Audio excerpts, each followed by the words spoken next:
Hello guys, welcome back to my YouTube channel NCERT maths. Guys, मैं आपको इस channel पर क्लास 10th का मैथ्स का फुल सिलेबस सॉल्व करवा रहा हूं। अगर आप लोगों ने चैनल को सब्सक्राइब नहीं किया है तो चैनल को सब्सक्राइब कर लीजिए और बेल आइकन को भी प्रेस कर लीजिए ताकि आपको मेरी आगे आने वाली न्यू वीडियोस का अप टू डेट नोटिफिकेशन मिलता रहे।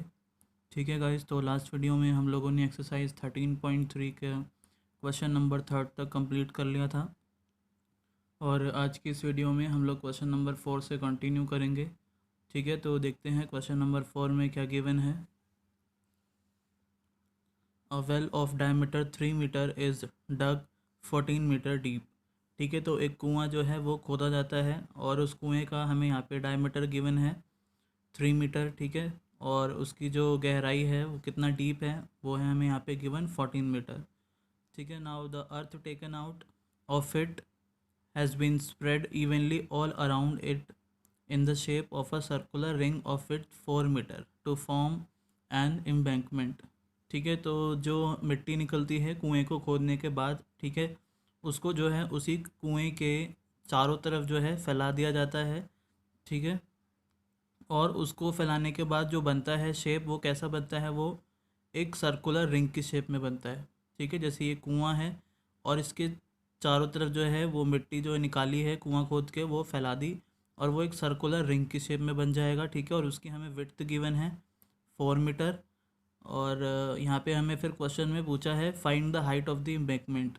ठीक है, तो यहाँ पे हमें एम्बैंकमेंट की जो है क्या निकालनी है, हाइट निकालनी है। ठीक है, तो गाइस उम्मीद करता हूँ आपको क्वेश्चन समझ में आ गया होगा। ठीक है, अब हम लोग एक बार इसको डायग्राम से भी समझ लेते हैं।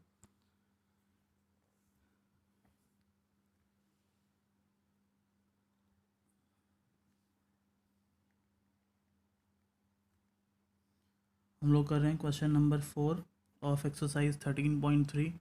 ठीक है, सबसे पहले क्या है, एक वेल खोदा जाता है, एक कुआं। तो मान लो ये हमारा वेल है। ठीक है, और वेल हमारा किस शेप में होता है, सिलेंडर की शेप में। ये यहाँ तक वेल है। ठीक है, और इसको कितना जो डीप है खोदा जाता है, इसको खोदा जाता है मतलब यहाँ से लेकर यहाँ तक जो इसकी गहराई है वो कितनी है, 14 मीटर। और हमें इसका डायमीटर भी गिवन है, यहाँ से लेकर यहाँ तक ये गिवन है 3 मीटर। ठीक है, तो ये वेल है और इसको खोदने के बाद जो मिट्टी निकली उससे क्या बनाया जाता है, एक एम्बैंकमेंट बनाया जाता है इसी के चारों तरफ, इसके अराउंड। तो मान लो इस तरीके से एम्बैंकमेंट बना।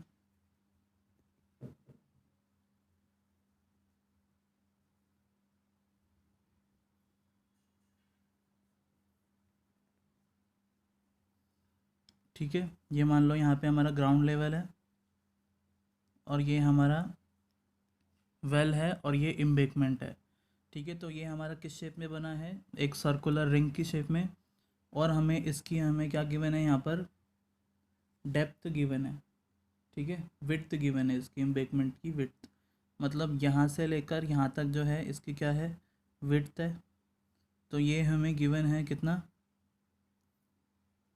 4 मीटर।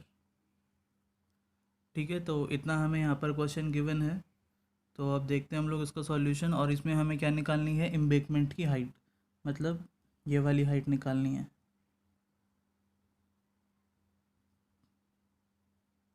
ठीक है, ये एम्बैंकमेंट की हाइट निकालनी है। ठीक है, तो सबसे पहले जो गिवन है वो हम लोग यहाँ पर मेंशन कर लेते हैं। सबसे पहले हमें यहाँ पे डायमीटर गिवन है वेल का, तो यहाँ लिखेंगे सबसे पहले डायमीटर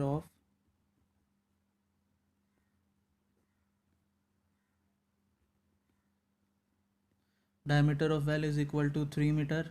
ठीक है, 3 मीटर गिवन है। अब हम यहाँ से रेडियस निकाल लेंगे वेल का। ठीक है, तो रेडियस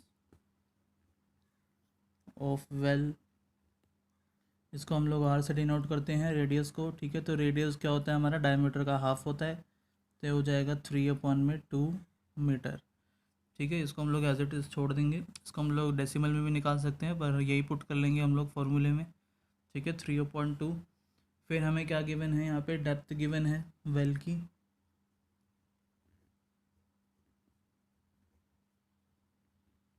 डेप्थ ऑफ वेल तो ये हमारी क्या होती है, देखो ये हमें डेप्थ गिवन है 14 मीटर, तो ये हमारी क्या हो जाएगी, हाइट हो जाएगी सिलेंडर की। ठीक है, ये वेल जो है सिलेंडर की शेप में है, तो इसको हम लोग हाइट डिनोट करेंगे, ठीक है, एच से। और इसको हम लोग H1 लेट कर लेते हैं क्योंकि हमें एम्बैंकमेंट की भी हाइट निकालनी है। ठीक है, तो H1 यहाँ पे लेट कर रहे हैं इसको, और ये हमें गिवन है 14 मीटर। ठीक है, और हमें यहाँ पे विड्थ गिवन है एम्बैंकमेंट की, वो भी मेंशन कर देते हैं। Width of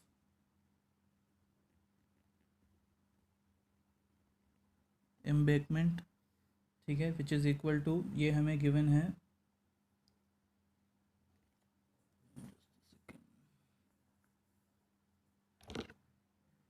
4 metre. ठीक है, विड्थ तो हमें गिवन है 4 मीटर। ठीक है, तो ये सारे हमें मेजर्स गिवन है। अब हम यहाँ पे देखो एक चीज़ समझेंगे सबसे पहले कि ये जो हमारा एम्बैंकमेंट है, ठीक है, ये किस शेप का है, ये एक सर्कुलर रिंग की शेप का है, और इसमें हमारे दो सर्कल बन रहे हैं। ठीक है, एक तो ये बन रहा है और एक ये आउटर वाला बन रहा है। ठीक है, ये दो सर्कल बन रहे हैं। तो यहाँ पे क्या हो जाएगा, एक तो इसकी इंटरनल रेडियस हो जाएगी। इंटरनल रेडियस मतलब यहाँ से ये हमारा सेंटर है, ठीक है, तो ये हमारी इंटरनल रेडियस हो जाएगी यहाँ से लेकर यहाँ तक। ठीक है, तो यहाँ पे हमारी इंटरनल रेडियस जो है वो किसके इक्वल होगी, इस सिलेंडर के रेडियस के इक्वल ही होगी जितना इस वेल का है रेडियस। ठीक है, हमें यहाँ पर इसका डायमीटर गिवन है 3 मीटर, तो इसका जो रेडियस है इंटरनल वो भी कितना होगा, 3.2 होगा। ठीक है, तो ये यहाँ पर हम लोग मेंशन कर देंगे।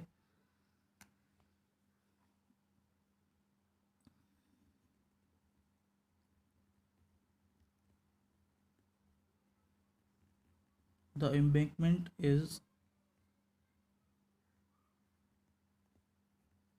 in the form of,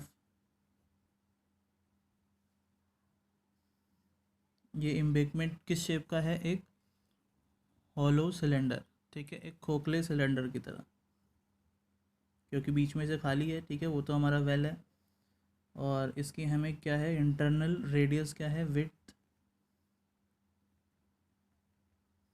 with internal radius. ठीक है, तो इसकी इंटरनल रेडियस को हम लोग R2 से डिनोट कर लेते हैं, और इसका इंटरनल रेडियस भी किसके इक्वल हो जाएगा, 3/2 के। ठीक है, क्योंकि जो वेल का रेडियस है वही हमारा इंटरनल रेडियस हो जाएगा इस एम्बैंकमेंट का। ठीक है, अब इसका हम लोग आउटर रेडियस निकाल लेंगे। देखो आउटर रेडियस कैसे निकलेगा, यहाँ से लेकर यहाँ तक का तो इंटरनल रेडियस निकल गया। अब यहाँ से लेकर पूरा यहाँ तक क्या हो जाएगा, आउटर रेडियस हो जाएगा। ठीक है, तो कैसे निकालेंगे, यहाँ से लेकर यहाँ तक हमारा 3/2 है, और यहाँ से लेकर यहाँ तक हमें विड्थ गिवन है, कितनी गिवन है, 4। ठीक है, ये विड्थ यहाँ पर भी 4 ही है, तो 3/2 में 4 प्लस कर देंगे तो पूरी हमारे यहाँ से लेकर यहाँ तक की क्या निकल जाएगी, रेडियस निकल जाएगी। ठीक है, तो यहाँ पर हम लोग पूरी रेडियस निकाल लेंगे।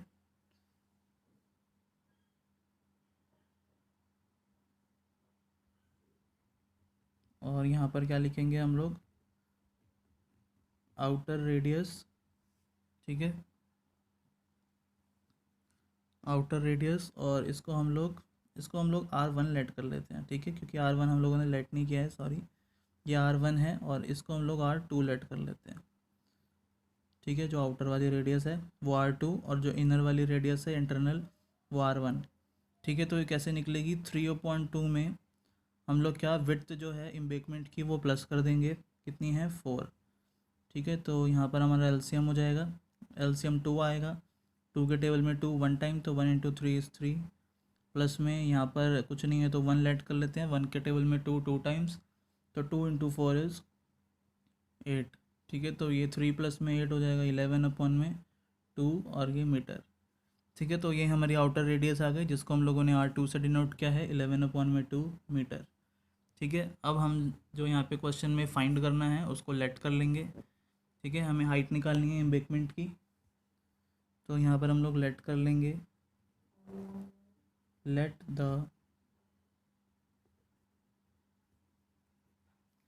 Height of the embankment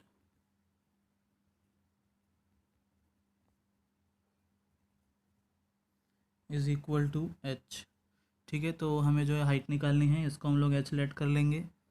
now according to the question, देखो यहाँ पे हम लोगों ने ये वेल जो है ये खोदा, ठीक है, और इसमें से जो मिट्टी निकली है उससे ही यहाँ पर जो है साइड में इस वेल के क्या बना दिया, एम्बैंकमेंट। ठीक है, तो दोनों का जो वॉल्यूम होगा वो क्या होगा, इक्वल होगा। ठीक है, यहाँ पर हमारा यही कॉन्सेप्ट लगता है कि जितनी इसमें से मिट्टी निकली उतनी ही मिट्टी यहाँ पर यूज़ हुई है। तो ये जितनी मिट्टी जो है वेल कंटेन कर रहा था तो वो वॉल्यूम था उसका। ठीक है, तो ये जो बना है एम्बैंकमेंट उसी मिट्टी का बना है, तो इन दोनों का जो वॉल्यूम होगा वो क्या होगा, इक्वल होगा। ठीक है, तो यही हमारा यहाँ पे अकॉर्डिंग टू द क्वेश्चन में स्टेटमेंट लिखेंगे हम लोग कि वॉल्यूम ऑफ अर्थ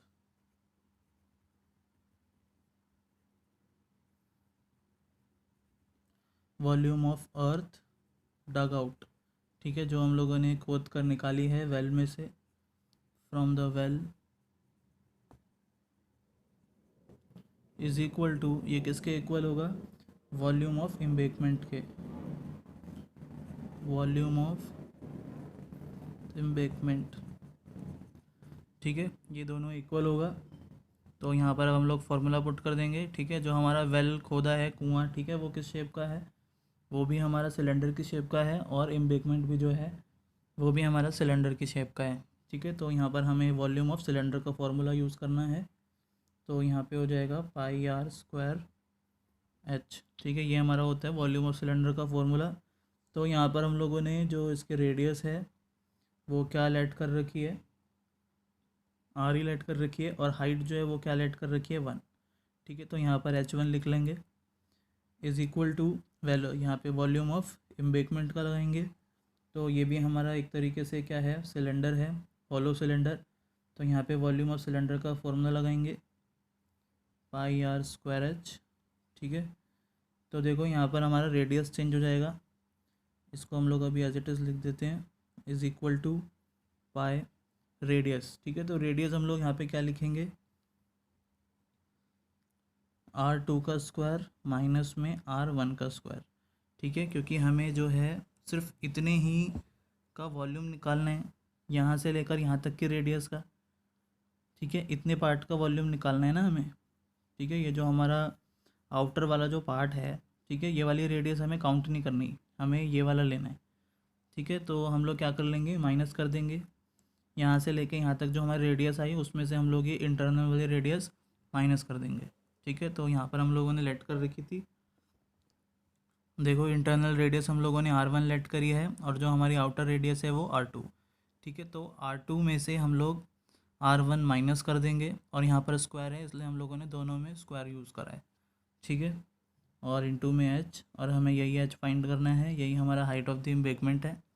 ठीक है, तो अब हम इसमें क्या करेंगे, वैल्यूज़ पुट कर लेंगे। ठीक है, तो इस पेज को हम, इस क्वेश्चन को हम लोग नेक्स्ट पेज में कंटिन्यू करते हैं। ठीक है, तो यहाँ तक हमारा आ गया है। अब हम इसमें वैल्यू पुट करेंगे। ठीक है, पाई इनटू में, पाई की वैल्यू हम लोग लास्ट में, पाई की वैल्यू पुट करने की ज़रूरत नहीं, हमारा पाई से पाई जो है वो क्या हो जाएगा, कैंसिल हो जाएगा। ठीक है, तो पुट भी कर सकते हैं, नहीं भी कर सकते। तो पाई इनटू में आर, तो आर हमारा यहाँ पर रेडियस है किसका, वेल का। तो रेडियस हम लोगों ने कितना निकाल रखा है, 3/2, तो 3/2 इंटू 3/2, क्योंकि आर स्क्वायर है, इनटू में H1 हम लोगों ने लेट कर रखी थी हाइट ऑफ द वेल। ठीक है, जो हमें डेप्थ गिवन है, कितनी गिवन है, ये 14। तो ये 14 हो जाएगा, इक्वल टू पाई हमारा कैंसिल हो जाएगा, पाई की वैल्यू पुट नहीं करेंगे। अब यहाँ पे आ जाएगा हमारा R2 का स्क्वायर। ठीक है, तो R2 हम लोगों ने देखो निकाल रखा है, R2 हम लोगों ने कितना निकाला है, 11/2, और R1 कितना है, 3/2। ठीक है, तो यही पुट करेंगे यहाँ पे,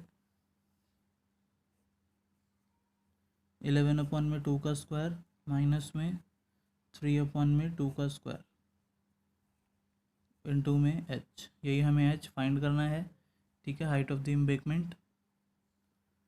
नाउ यहाँ पे 2 से कैंसिल हो जाएगा, 14, 2 7 जा 14। ठीक है, तो यहाँ पे क्या बचेगा हमारा, 7 × 3 × 3, तो ये हमारा मल्टीप्लाई करके आ जाएगा 63, और पाई इंटू हो जाएगा तो इसके साथ पाई लगा देंगे, अपॉन में 2 is equal to pi,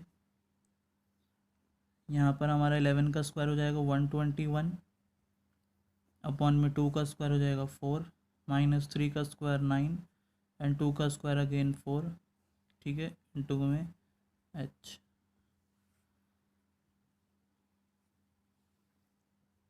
now 63 pi upon में 2 इज इक्वल टू पाई, यहाँ पर क्या हो जाएगा, एलसीएम हो जाएगा, तो एलसीएम 4 आएगा और ये क्या आएगा 121 माइनस में 9 इंटू में h, ठीक है। 4 के टेबल में 4 वन टाइम आता है तो 1 इंटू 121 यही आएगा। अगेन 4 के टेबल में 4 वन टाइम, तो 1 इंटू 9 इज़ 9, ठीक है।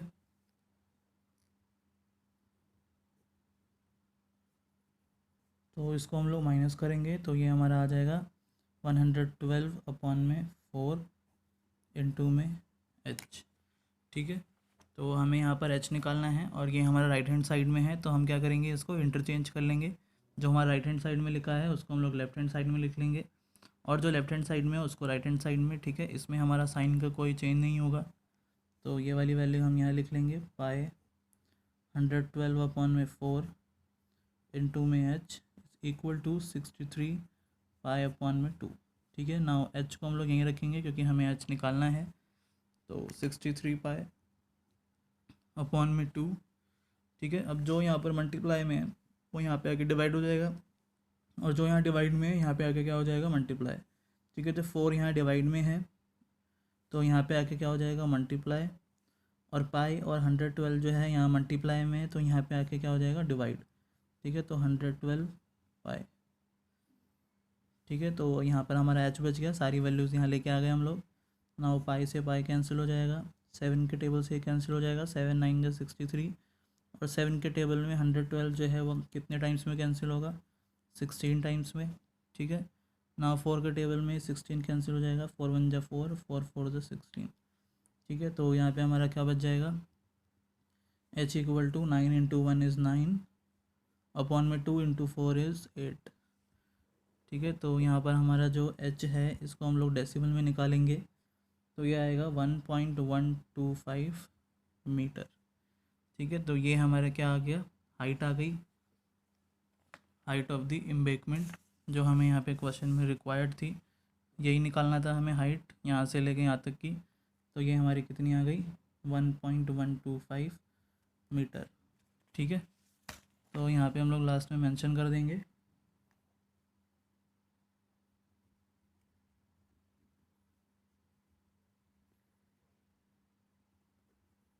Hence the height of embankment is 1.125 metre, ठीक है। तो गाइज यही हमारा क्वेश्चन में रिक्वायर्ड था और यहाँ पे हमारा आंसर आ चुका है। आई होप आपको ये आंसर समझ में आ गया होगा, ठीक है गाइज। तो आज के वीडियो में इतना ही। वीडियो पसंद आई हो तो प्लीज़ वीडियो को लाइक कीजिए और वीडियो को शेयर कीजिए और चैनल को सब्सक्राइब करना मत भूलना, ठीक है। तो मिलते हैं हम लोग नेक्स्ट वीडियो में, तब तक के लिए bye bye, take care and thank you.